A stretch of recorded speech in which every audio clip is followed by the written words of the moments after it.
Notre texte de base pour la prédication de ce matin, je vais prendre quelques minutes, se trouve en Exode 33, mais pour mieux comprendre le texte de base qui est en Exode 33, je lirai Exode 32, les versets 30 à 35.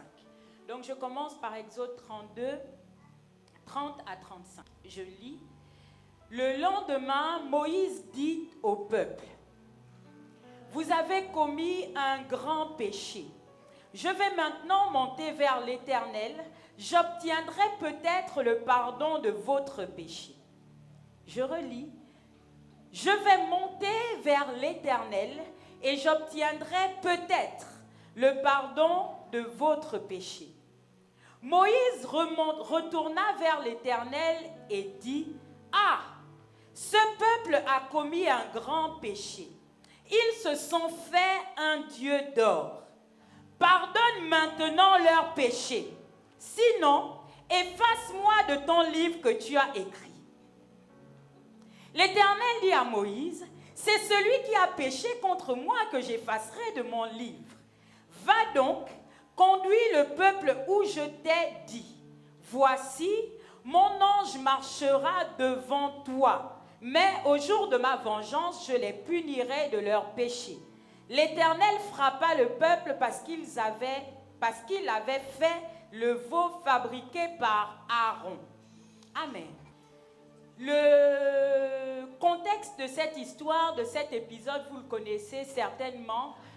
C'est le peuple trouvant que l'absence de Moïse devenant trop longue, a décidé de demander à Aaron de construire un veau d'or. C'est pas comme nous, hein? C'est pas comme ici. Nous trouvons que l'absence de l'évêque est longue, mais vous ne me demanderez jamais. Je peux compter sur vous.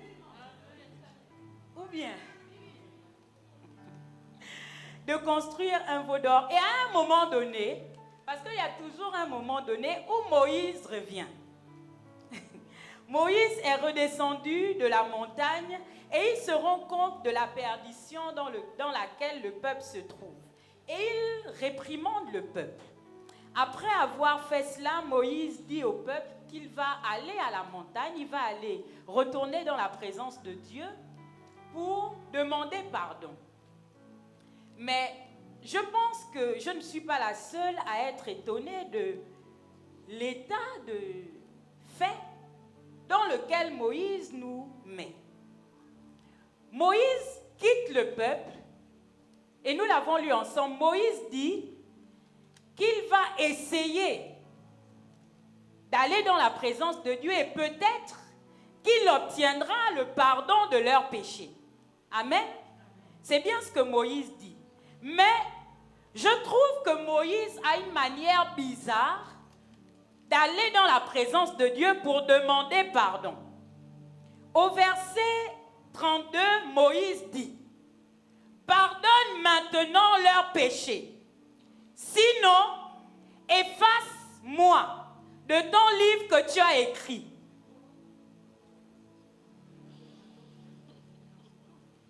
C'est comme ça qu'on demande pardon. Moïse quitte le peuple en disant: je vais tenter un truc. Je vais essayer de demander, peut-être j'obtiendrai le pardon de vos péchés. Mais quand il est devant Dieu, Moïse craque. Et dans la Bible, il y a le point d'exclamation. Pardonne-leur maintenant. Déjà. Et il dit: sinon, efface-moi de ton livre que tu as écrit. Dans la vie, il y a les uns, les autres, les etc. et les 3 points de suspension. Ce n'est pas toutes les prières qu'on imite. Si tu écoutes ton voisin prier comme ça, ou d'une certaine manière, on n'imite pas sans révélation. C'est sérieux, hein? Parce que Moïse sait ce sur quoi il compte. pour parler comme ça à Dieu. Il sait que lui, comme a dit l'évêque Adé, Dieu n'imagine pas le ciel sans lui. Donc il sait ce sur quoi il compte. Ok? Ne fais pas n'importe quelle prière à n'importe quel Dieu. Chacun son alliance. Nous sommes tous dans la même église et il n'y a pas de... C'est pas une question de qui est au-dessus de qui. C'est juste que l'alliance de chacun avec Dieu est unique. Il y a des choses que Dieu pardonne à l'un qui ne tolère pas pour l'autre. Il y a des choses que Dieu demande à l'un qui ne demandera pas à l'autre. Donc, s'il nous plaît, en 2026, connaissons notre alliance avec Dieu. Amen.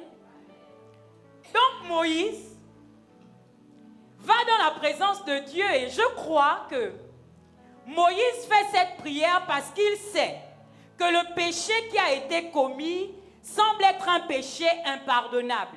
Et ce que Moïse fait, c'est qu'il sort sa dernière cartouche, celle que Dieu ôte de son livre son nom. Et finalement, on a le sentiment que le stratagème de Moïse fonctionne.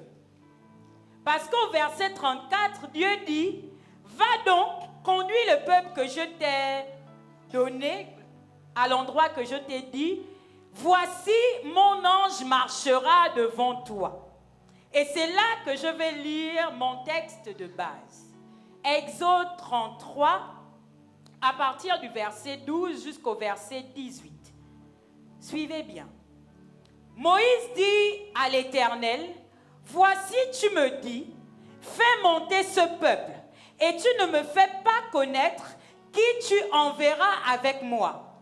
Cependant, tu as dit, je te connais par ton nom, et tu as trouvé grâce à mes yeux. Maintenant, si j'ai trouvé grâce à tes yeux, fais-moi connaître tes voies. Alors je te connaîtrai et je trouverai encore grâce à tes yeux. Considère que cette nation est ton peuple. » L'Éternel répondit, « Je marcherai moi-même avec toi et je te donnerai du repos. » Moïse lui dit, « Si tu ne marches pas toi-même avec nous, ne nous fais point partir d'ici. Comment serait-il donc certain que j'ai trouvé grâce à tes yeux, moi et ton peuple? Ne serait-ce pas quand tu marcheras avec nous et quand nous serons distingués, moi et ton peuple, de tous les peuples qui sont sur la surface de la terre? » L'Éternel dit à Moïse, « Je ferai ce que tu demandes, car tu as trouvé grâce à mes yeux et je te connais par ton nom. » 18. Moïse dit, « Fais-moi voir ta gloire. » En lisant ce texte, j'ai l'impression que le Moïse qui a parlé au chapitre 32 n'est pas le même qui parle au chapitre 33. La prière du chapitre 32 est expéditive. Moïse est plein d'orgueil. Et il dit à Dieu, pardonne le péché de ce peuple. Sinon, je ferai ceci ou je ferai cela. Mais au chapitre 33, Moïse prend le temps, dans la présence de Dieu. Moïse s'humilie afin de demander humblement à Dieu de lui faire grâce de marcher non pas seulement avec lui, mais avec eux. Moïse a changé. Et c'est le moyen pour moi de dire, on ne fait pas de chantage à Dieu. Jamais. On ne dit pas à Dieu, si tu me donnes ceci ou cela, je ferai ceci ou je ne ferai plus jamais cela pour toi. On ne fait pas de chantage à Dieu. Il y a des chrétiens qui ont commencé l'année 2026 en disant, Seigneur, si en 2026, tu ne me donnes pas cette nouvelle voiture, je quitte l'église. Il y en a d'autres qui sont capables de dire, Seigneur, si en 2026 je n'ai pas telle ou telle chose, je mets une croix sur le service et je deviendrai un chrétien du dimanche. Regarde ton voisin et dis-lui de ma part, on ne fait pas ça à Dieu. C'est le moment des résolutions, mais ça là, on ne fait pas ça à Dieu. J'aime le psaume 115 au verset 3. Il dit, notre Dieu est au ciel, virgule. Il fait tout ce qu'il veut. Est-ce que tu peux dire après moi, notre Dieu est au ciel, et il fait tout ce qu'il veut. Est-ce que tu peux dire encore, notre Dieu est au ciel, et il fait tout ce qu'il veut. En français facile, ce texte veut dire deux choses. Quand il dit notre Dieu est au ciel, ça veut dire que Dieu n'est pas ton camarade. Toi, tu es ici, là, ici et maintenant. Et Dieu, il n'est pas là. Il n'est pas au même niveau que toi. Dieu est au ciel. Donc, quand tu commences l'année 2026, sache que Dieu n'est pas ton camarade. Non, non. Never.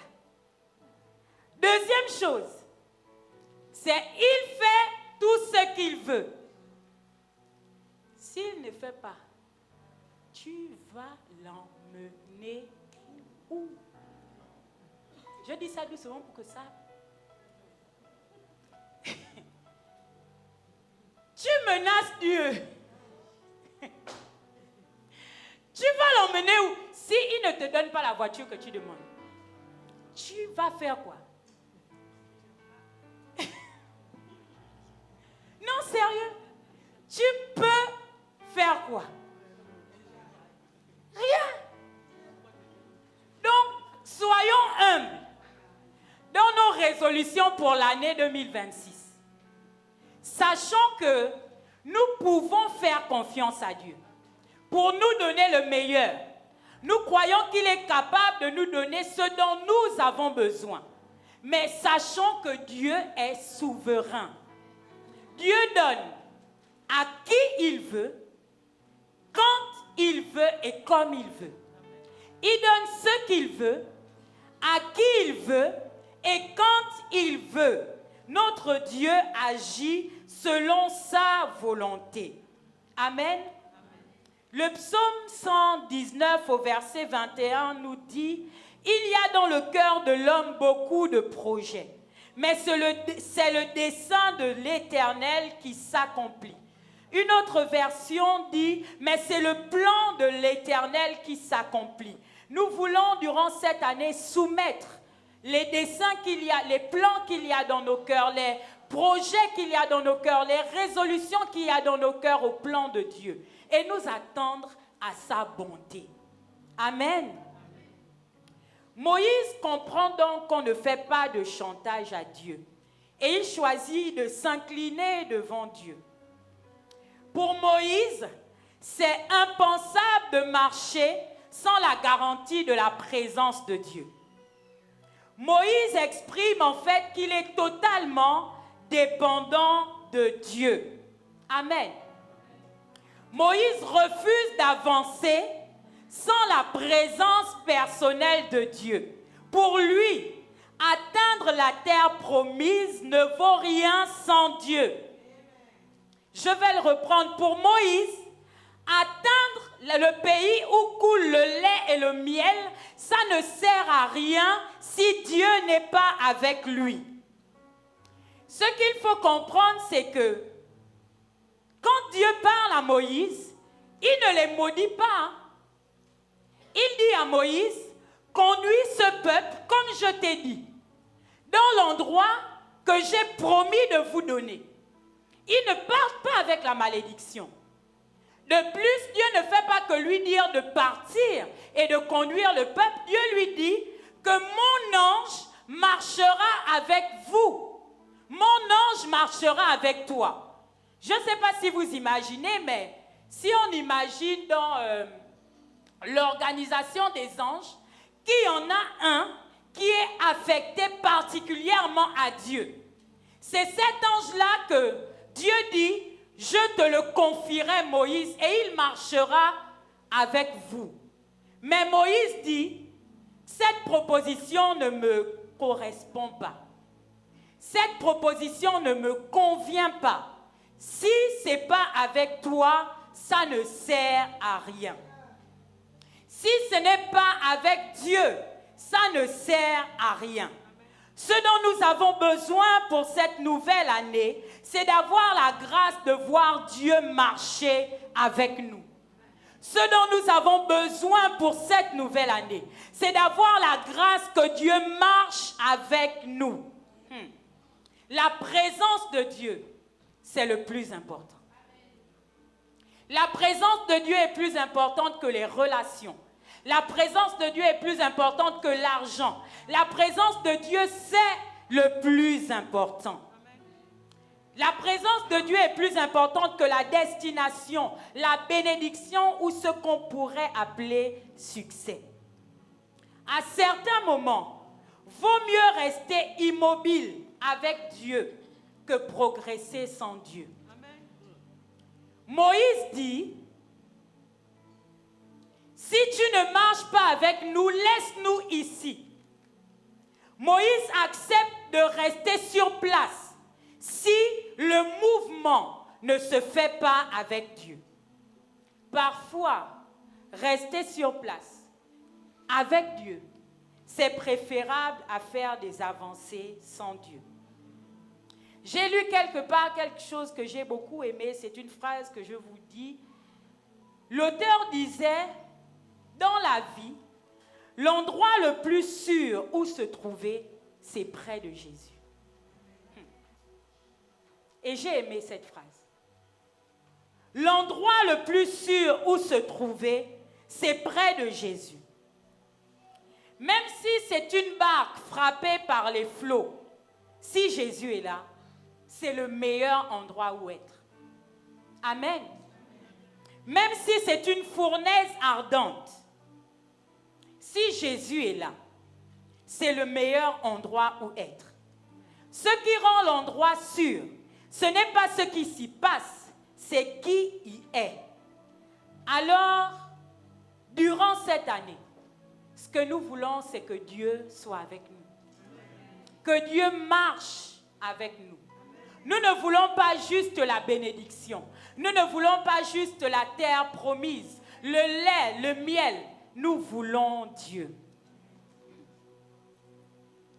Lorsque Moïse prie et que dans sa conversation avec Dieu, il se rend compte que Dieu finalement accepte de marcher avec eux parce que Dieu lui dit qu'il a trouvé grâce à ses yeux et qu'il marchera avec eux, Moïse comprend que la conséquence de la présence de Dieu à leur côté, c'est la gloire.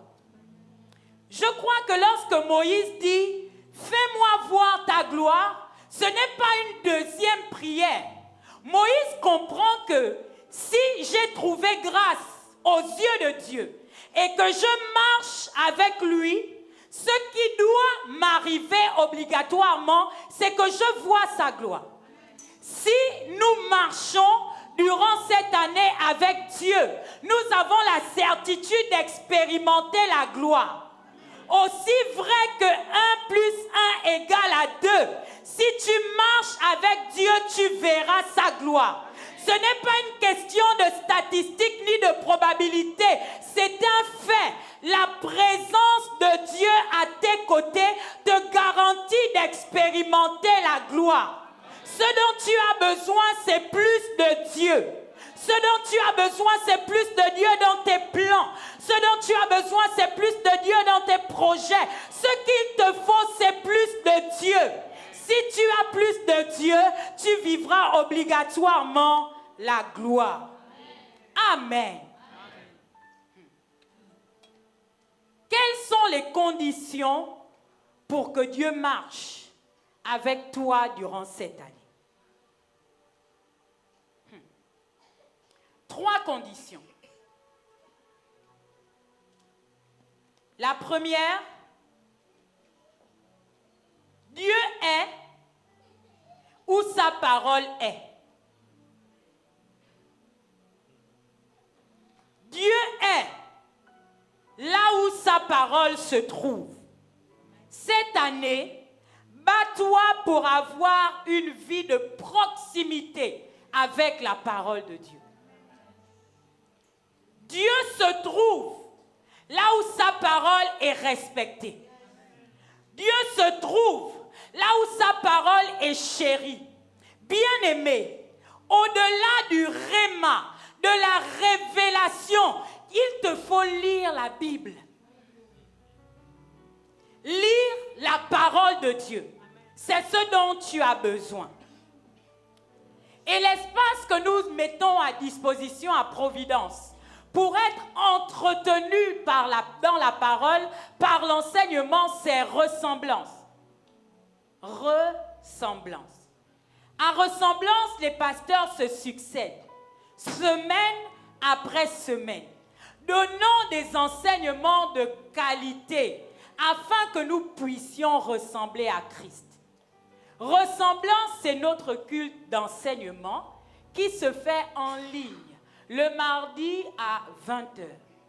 Normalement, dans ton agenda provider, mardi 20h, il n'y a rien d'autre, si ce n'est ressemblance. Est-ce que tu peux regarder ton voisin?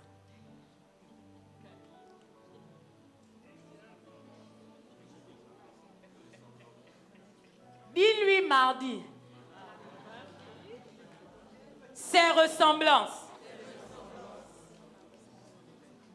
Est-ce que tu connais le prénom de ton voisin?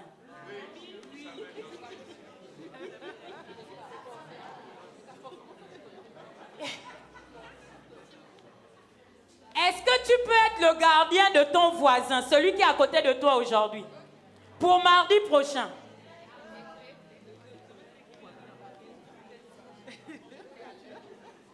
Il y a des voisins qui sont seuls. Ressemblance se passe sur Facebook. Vérifie que ton voisin est doté d'identifiant Facebook. S'il n'a pas, il peut en créer. Juste pour mardi. Moi, j'ai Facebook que pour ressemblance. Et puis pour regarder les punchlines de l'évêque quand il décide de déborder. Donc, on prend l'engagement mardi, voisin. Je vais te chercher. Lorraine, je ne te vois pas parler à ton voisin.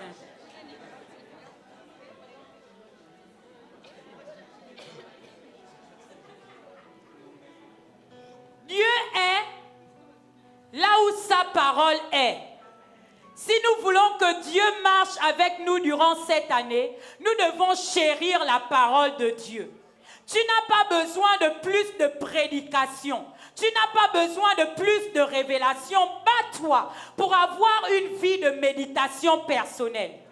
Décide que chacune des journées commencera par la parole de Dieu. Décide que durant ta pause midi, tu prendras du temps pour méditer la parole de Dieu. Je crois que si tu veux méditer, tu pourras méditer. Tu prendras le temps. Nous prenons le temps pour faire énormément de choses, mais comprends-tu que tu as besoin de la parole de Dieu? Toutes les résolutions que nous prenons, si nous voulons que Dieu marche avec nous, Dieu ne marche que là où sa parole est. La Bible dit qu'il veille sur sa parole. Si sa parole est en toi, Dieu sera avec toi. Jean 14 au verset 23 dit, Jésus lui répondit, « Si quelqu'un m'aime, il gardera ma parole et mon Père l'aimera. Nous viendrons à lui et nous ferons notre demeure chez lui. » Dieu est là où sa parole est. La deuxième condition que j'aimerais présenter, c'est Dieu est là où il trouve la foi. Cette année, décide d'être une personne de foi. une personne qui croit. Choisis cette année de faire augmenter ta foi, augmenter ton niveau de foi, augmenter les expériences que tu fais avec Dieu. Un chrétien qui n'a pas d'expérience avec Dieu a une foi fragile. Si tu n'as jamais prié pour qu'un malade soit guéri, même juste des maux de tête, et que tu aies vu cette guérison arriver, tu auras du mal à croire. Mais si tu exerces ta foi par la prière, si tu exerces ta foi dans ton intimité avec Dieu, tu deviendras quelqu'un de foi. La foi se muscle aussi par le type de relation que tu as. Est-ce que les amis que tu as sont des personnes de foi? Est-ce que les conversations que tu as avec des gens, ce sont des conversations qui augmentent la foi en toi ou qui font descendre ta foi? C'est le début de l'année. Tu peux choisir de bloquer les gens qui stoppent ta foi. Parce que si tu es chrétien, tu ne peux pas être un vrai chrétien sans la foi. Hébreux 11, au verset 6 dit « Or, sans la foi, il est impossible de lui être agréable, car il faut que celui qui s'approche de Dieu croit que Dieu existe et qu'il est le rémunérateur de ceux qui le cherchent. Le rémunérateur, le payeur de ceux qui le cherchent. » Cette année, cherchons Dieu. Soyons des personnes de foi. Troisième point et dernier, Dieu est là où son nom est sanctifié. Dieu est là où la sainteté de son nom est reconnue. Notre Dieu est saint.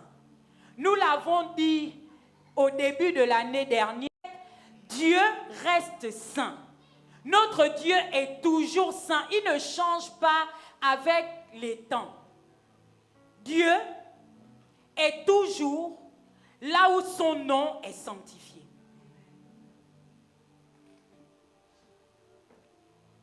Ésaïe 59, verset 1 à 2 dit « Non, la main de l'Éternel n'est pas trop courte pour sauver, ni son oreille trop dure pour entendre. Mais ce sont nos crimes qui mettent une séparation entre vous et votre Dieu. Ce sont vos péchés qui vous cachent sa face et l'empêchent de vous écouter. » La sanctification n'est pas un mot démodé. La sanctification, le fait de s'éloigner des choses qui ne plaisent pas à notre Dieu, ce n'est pas une notion éloignée. Notre Dieu marche avec les personnes qui marchent dans la sainteté. En 2026, éloigne-toi des choses qui ne plaisent pas à Dieu. Tu es capable de checker dans tes pensées ce qui ne plaît pas à Dieu et tu peux t'en débarrasser. Tu es capable de checker dans ton comportement ce qui déplaît à Dieu et tu dois t'en débarrasser. Durant cette année, nous voulons que la sainteté du nom de Dieu soit reconnue dans nos vies d'abord. Nous sommes des chrétiens et nous sommes des saints. J'aime ça. Tu es saint. Alors marche dans la sanctification. Nous voulons durant cette année chérir la parole de Dieu, marcher avec la foi et être trouvés saints. 3 conditions, il y en a d'autres, mais 3 conditions que Dieu a mises dans mon cœur afin que nous puissions expérimenter comme Moïse le fait que Dieu marche avec nous et qu'en marchant avec nous, nous expérimentions la gloire. Au commencement, Dieu. Au commencement, la présence de Dieu. Amen.